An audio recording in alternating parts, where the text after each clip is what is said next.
పత్రికా ప్రముఖులైన మీరందరూ కూడా ఎంతో విజ్ఞులు, విజ్ఞానవంతులు, అన్ని విషయాలు తెలిసినటువంటి వాళ్ళు.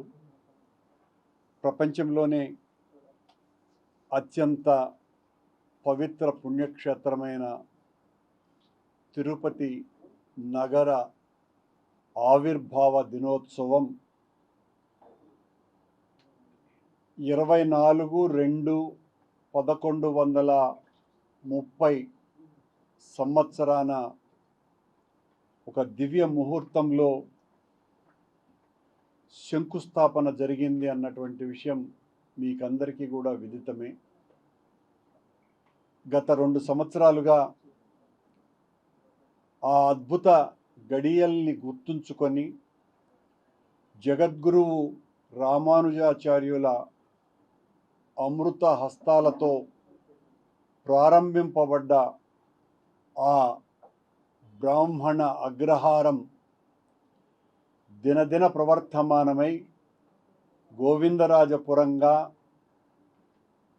రామానుజపురంగా 1250 ప్రాంతాల నుంచి తిరుపతిగా అంచెలంచెలుగా ఎదుగుతూ భాసిల్లుతూ ఈ రోజున ఇంత గొప్ప నగరిగా ఏర్పాటు అవ్వటం, ప్రపంచంలో పుట్టినరోజు వేడుకలు మనుషులంగా మనకి ప్రేమతో పెంచుకునేటువంటి మన ఇళ్లలో పెరిగేటువంటి జంతువులకు కూడా కొద్దిమంది పుట్టినరోజు వేడుకలు జరుపుతూ ఉంటారు. కానీ ఒక నగరానికి పుట్టినరోజు ఒకటి ఉంది అన్నది ప్రపంచంలోనే ఒక్క తిరుపతికి మాత్రమే దొరికినటువంటి మహద్భాగ్యం. చరిత్రలో ఎన్నో గొప్ప నగరాలు ఉన్నాయి.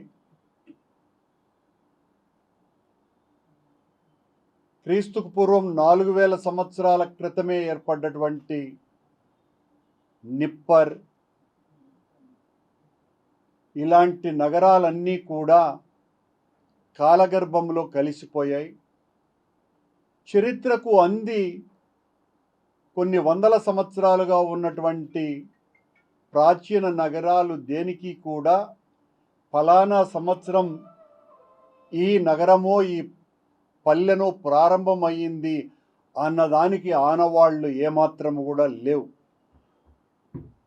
స్వామివారి పాదపీఠిక అయిన తిరుపతి నగరానికి మాత్రమే ఆ గొప్ప అవకాశం లభించింది స్వామి అనుగ్రహం కారణంగా.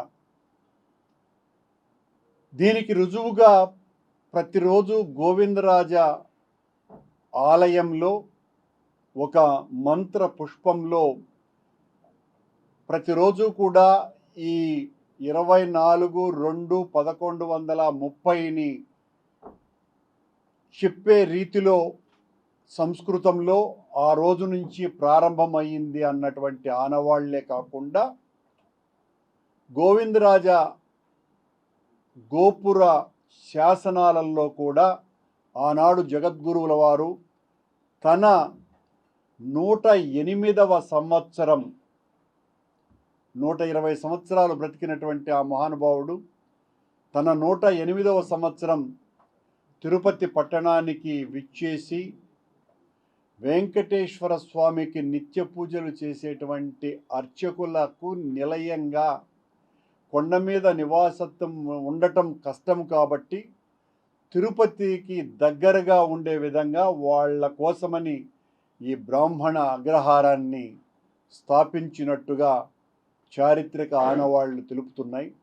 కనుక ఆ రోజున ప్రారంభమైనటువంటి తిరుపతి పట్టణం దిశ దశలా వ్యాపించి అంతర్జాతీయ ఖ్యాతి నొంది ఈ రోజున ఒక గొప్ప నగరుగా తీర్చిదిద్దబడ్డటువంటి తిరుపతికి మనం మీ సహకారంతో, పాత్రికేయుల సహకారంతో నగరం అంతా కూడా పుట్టినరోజు వేడుకలు జరుపుకుందామని మీ ద్వారా ప్రజలకు అందరికీ కూడా నేను విజ్ఞప్తి చేస్తున్నా. ఇది రాజకీయపరమైనటువంటి ప్రకటన కాదని, భవిష్యత్తులో కూడా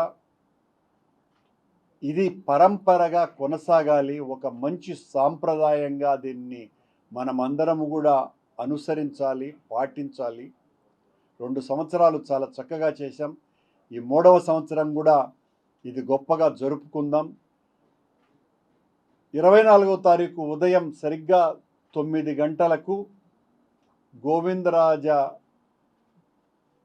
ఆలయ ముఖద్వారం నుంచి తిరుమల తిరుపతి దేవస్థానం వారి సహకారంతో మరియు తిరుపతి మున్సిపల్ కార్పొరేషన్ వారి సహకారంతో ఈ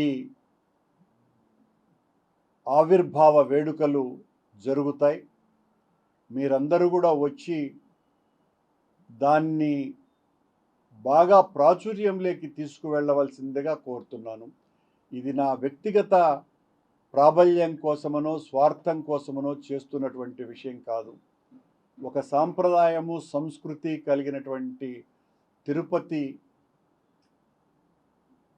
ఉన్న గొప్పతనాన్ని మనం 10 మందికి తెలియజెప్పేటువంటి ప్రయత్నం చేద్దామని మిమ్మల్ని అందరినీ కూడా నేను చేతులెత్తి అర్థిస్తున్నా. రాజకీయాలు ఎన్ని ఉన్నప్పటికీ కూడా ఒక మంచి కార్యక్రమం ఏ రాజకీయుడు ప్రారంభించినా దాన్ని అభినందించవలసినటువంటి అవసరం ఉన్నది. ఇది మేము మా పార్టీనో లేకపోతే మా ప్రభుత్వం చేసిందనే గొప్పలు చెప్పుకోవటానికి కూడా నేను లేను. మనమందరము కలిసి ఈ పండుగను మన తరాల తరువాత వాళ్ళు కూడా జరుపుకునేటట్టుగా మనం ఆదర్శవంతంగా జరుపుకుందామని మిమ్మల్ని అందరినీ కూడా విజ్ఞప్తి చేస్తూ, మొదటి సంవత్సరం కంటే 2వ సంవత్సరం చాలా బాగా జరిగింది, 2వ సంవత్సరం కంటే 3వ సంవత్సరం మరింత బాగా జరిపి ప్రజలందరి దృష్టి ఈ ఆవిర్భావ వేడుకల మీదకి మళ్ళే విధంగా ప్రయత్నం చేద్దామని, దానికి మిమ్మల్ని అందరినీ కూడా సహకరించమని వేడుకుంటూ దానికి సంబంధించిన కరపత్రాన్ని ఈ సందర్భంగా విడుదల చేద్దామని తెలియజేసుకుంటున్నాను.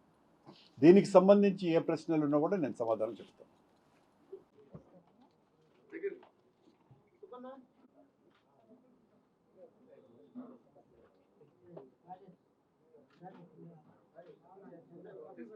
ఈ ఫోటో నరేంద్ర